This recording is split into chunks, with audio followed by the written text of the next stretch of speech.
He was only 20 years old when the weight of a kingdom settled on his shoulders. King Alexander of Greece, young, handsome, and disastrously unprepared, never imagined that his greatest enemy would not come from an invading army, but from within the walls of his own palace. It was the autumn of 1920. Athens simmered with unrest. Greece was fighting a war in Asia Minor, and every defeat, every missing soldier, every rising tax, all of it was blamed on the young king. His father had been exiled. His mother and sisters were banished. Alexander ruled alone, a king without a family, surrounded by ministers who whispered in corners and generals who bowed only for show. But the scandal that haunted him most was the one he had created himself. Alexander had fallen desperately, recklessly in love with a woman the court considered unworthy, Aspasia Manos, a commoner, a woman with no royal blood, no noble lineage, nothing but a quiet smile and a heart that loved him in return. Their marriage, done in secret, caused an uproar that never faded. To the old aristocrats she was an insult. To the government, a distraction. To the enemies of the monarchy, an opportunity.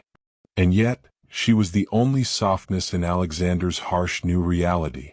One warm evening, Alexander decided to go on a simple walk through the royal gardens with his faithful German shepherd. A moment of peace, a breath of air. But even peace, it seemed, had turned against him.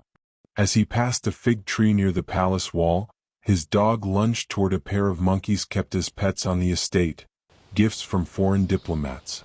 The animal screeched, teeth flashing. Suddenly chaos erupted.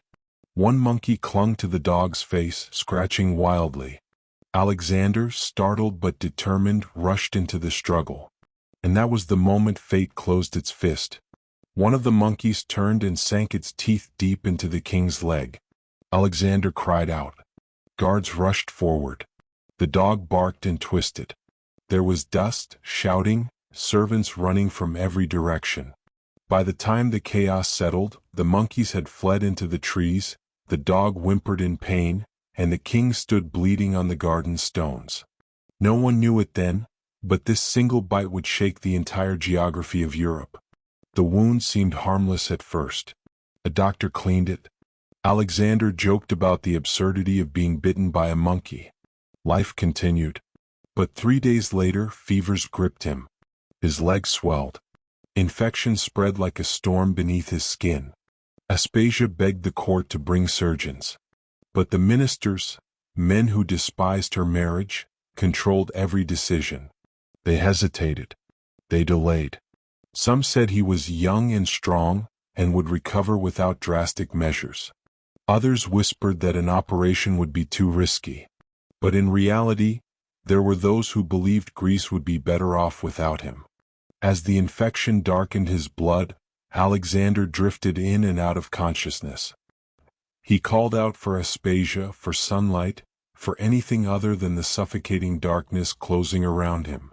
But she was kept away for days, blocked by ministers who claimed she belonged to no recognized royal family. By the time she was allowed to see him, Alexander was delirious. He grabbed her hand. His lips trembled. "My love," he whispered, "I am not ready." But history never waits. Alexander died on October 25, 1920, alone, fevered, and barely mourned by the ministers who surrounded him. And here is where the true mystery begins.